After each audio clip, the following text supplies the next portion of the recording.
నమస్తే, welcome to DTV news. నేను సహస్ర. కొండా దంపతుల మేమా? ఎవరు కావాలో తేల్చి చెప్పండి. కాంగ్రెస్ పార్టీకి కొండా దంపతులు కావాలో లేక తాము కావాలో తేల్చి చెప్పాలని ఉమ్మడి వరంగల్ జిల్లాకు చెందిన 5 ఎమ్మెల్యేలు ఏఐసీసీ రాష్ట్ర ఇన్ఛార్జ్ మీనాక్షి నటరాజన్ను కోరారు. కాంగ్రెస్ పార్టీకి కొండా దంపతులు కావాలో లేక తాము కావాలో తేల్చి చెప్పాలని ఉమ్మడి వరంగల్ జిల్లాకు చెందిన 5 ఎమ్మెల్యేలు ఆ రాష్ట్ర ఇన్ఛార్జ్ నటరాజ్ దగ్గరికి తీసుకురావడం జరిగింది. అయితే ఈ జిల్లాలో మంత్రి కొండా దంపతులకు అక్కడ ఎమ్మెల్యేలకు మధ్య కొంతకాలంగా నలుగుతున్న విభేదాలు రచ్చకెక్కడంతో ఆమె ప్రత్యేక దృష్టి సారించారు.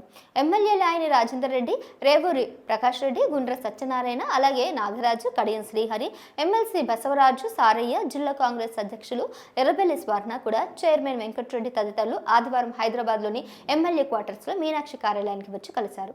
మంత్రి కొండా సురేఖ, ఆమె భర్త కొండ మురళి జిల్లాలోని అన్ని నియోజకవర్గాల్లో ఏకపక్షంగా తలదూరుస్తూ అడ్డగోలుగా మాట్లాడుతూ వివాదాలు సృష్టిస్తున్నారని ఫిర్యాదు చేశారు.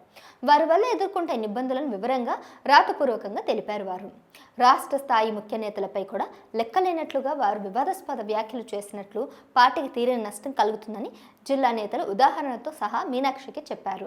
తనకు అన్ని విషయం తెలుసునని, విచారణకు పార్టీ క్రమశిక్షణ కమిటీని ఏర్పాటు చేస్తామని ఆమె వారికి తెలియజేశారు.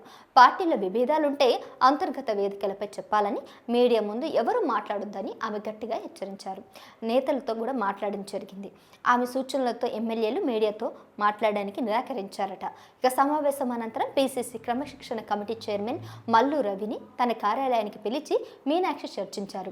వరంగల్ నేతల మధ్య విభేదాలపై విచారణ జరిపి నివేదిక ఇవ్వాలని సూచించారు. ఇక రాష్ట్ర వ్యాప్తంగా ఏ అసెంబ్లీ నియోజకవర్గంలో నాయకుల మధ్య ఎక్కువగా విభేదాలున్నాయో వాటి అంశంపైన ఆమె వివరాలు అడిగినట్లు తెలుస్తుంది. పార్టీకి నష్టం కలిగించేలా వివాదాస్పద వ్యాఖ్యలు చేసేవారిని ఉపేక్షించవద్దని విచారణ జరిపి నివేదికలు ఇవ్వాలని మీనాక్షి సూచించినట్లు పార్టీ వర్గాలు తెలిపాయి.